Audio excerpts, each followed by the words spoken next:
We've been leaders on emissions reduction for more than 2 decades. Our province is a globally recognized leader in carbon capture, utilization and storage in both development and in regulation. And it's incredibly heartening to see so much interest in this sector across Canada. This is a field which is sometimes misjudged, disparaged, and dismissed out of hand, like so many emerging technologies, but critics are behind the times. More than 100 new projects are in the works worldwide. The carbon capture, utilization and storage industry could be worth $55 billion per year by 2030.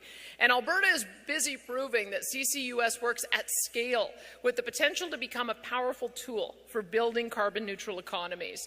And let me tell you, we are only going to strengthen the case for carbon capture, utilization and storage in the years ahead. In fact, Alberta is set to remain a leader in energy production and CCUS for decades. Our oil and gas sector has primed us for success in the industries of the future, and our government understands the importance of innovation, of research, and of Alberta's entrepreneurial spirit. We will be there to provide the right environment to allow these ideas to become a reality. We understand the need to allow technological development and advancements in CCUS to be delivered at scale for true broad-based expansion. And we're doing the work to show the world that CCUS is an important part of the solution. And we believe that we have solutions to global challenges right here in this room.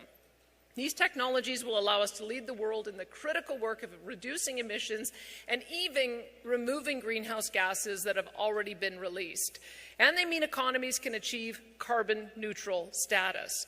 The technologies that fundamentally change the future will provide the world with the miracles of cheap and abundant energy, all while reducing carbon emissions. And these technologies will come from the minds of innovators, especially in Alberta.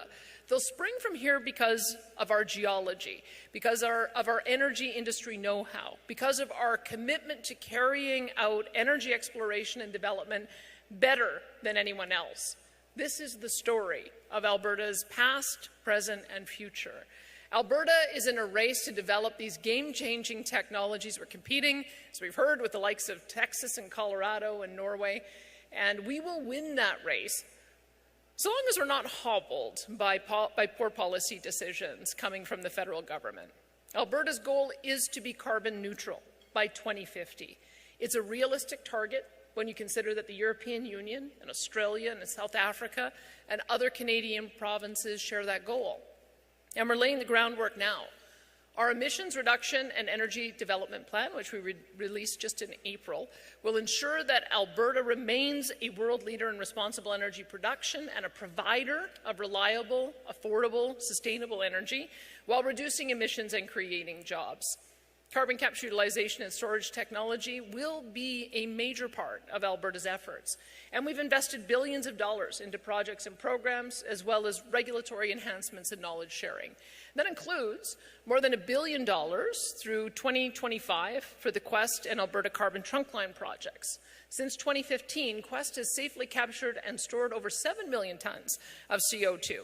And the Alberta Carbon Trunkline is the world's largest capacity pipeline, with the potential to transport up to 14.6 million tons of CO2 per year. Alberta is the only jurisdiction in Canada storing carbon in sizable quantities right now. We're also investing hundreds of millions of dollars into CCUS through the budget, along with revenues collected through the Technology Innovation and Emissions Reduction System. You've probably heard of that as our TIER program. That regulates industrial carbon pricing and emissions trading in Alberta. This money supports ventures like the Carbon Capture Kickstart program, which is designed to accelerate the development of CCUS technology, and the Alberta Carbon Conversion Technology Centre, which helps industry test ideas that turn CO2 into commercial products. In addition, we're moving towards supporting small-scale and remote carbon sequestration opportunities for industry, and we're working closely with industry to ensure this supports the cleanest natural gas in the world. We now have proponents exploring the opportunity of large carbon capture hubs across the province. And we've worked with industry partners to understand and develop policy options that will support carbon capture investment across the province. This will ensure industrial emitters are able to have some certainty for their planning for the future. As Alberta's expertise in CCUS grow, we'll look to share what we learn through a new hub led by the International CCS Knowledge Centre. Emissions are a global problem, and we want to do our part to create practical solutions. We're also doing this to support our energy producers in reducing emissions and bringing the lowest emissions oil and gas to market. We're very supportive of the Pathways Project in this regard that is working to decarbonize the oil sands by 2050. We're putting the pieces in place to make a huge difference on energy scarcity, security, and climate change. There's a global energy transition underway, and Alberta's going to lead it. We would love to do all of this with Ottawa's help, but we intend to do it either way, with or without their help. And this is where carbon capture, utilization, and storage can restore a dose of reality to the debate around the energy transition. Many of you are familiar with Ottawa's overpriced and we think overhyped fantasy of a fully net zero electricity grid by 2035. As I've mentioned, we have talked to our electricity generators. They believe 2050 is possible, but not 2035. The federal government wants to impose hundreds of billions of dollars in extra costs on the country, costs that will affect the returns on conventional oil and gas wells, costs that will stunt capital investment in oil and gas, and costs that, quite frankly, will punish consumers and business owners. We have to ensure we can be competitive and have a safe, reliable, and affordable power grid in Alberta. Alberta is blessed with natural gas reserves, which represent the bulk of our dispatchable baseload of power now that coal-produced electricity is ending. And keep in mind, that end is 6 years earlier than provincial and federal targets. We do not have hydroelectric power in any meaningful way, yet Ottawa doesn't seem to want to accept natural gas as a predominant feedstock for electricity. So think about that. We're being asked to eliminate carbon from our grid at huge expense and in an unachievable time frame. Our power grid is about 90% natural gas at the moment.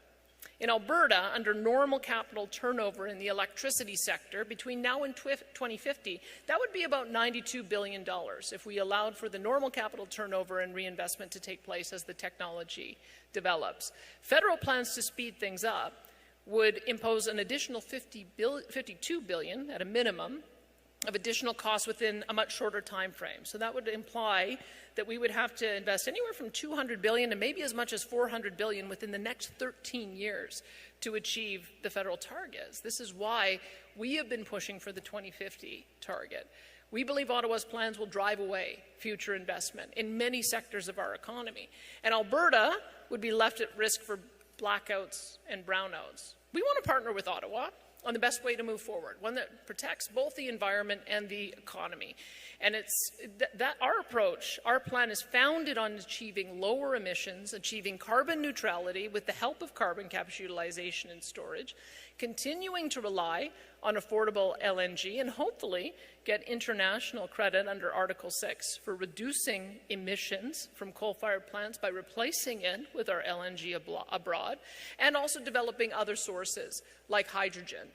We don't need what Ottawa has called the just transition in Alberta because we do not intend to transition away from oil and gas.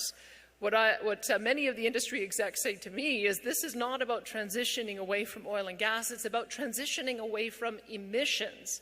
And we can and will produce more, but we will also emit less. Industry has started down a path of reducing its emissions while exporting more oil and delivering more LNG.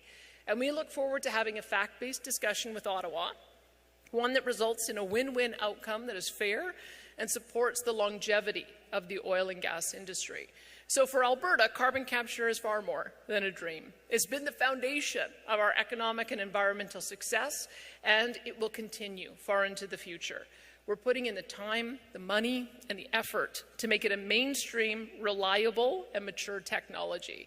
There are a lot of smart Canadians working to the same ends, and everyone here today is among them. We're going to need your help at every step, from advocacy to design, to implementation, and of course to investment. This is a problem we can solve, and our world will benefit from the unwavering focus on that goal.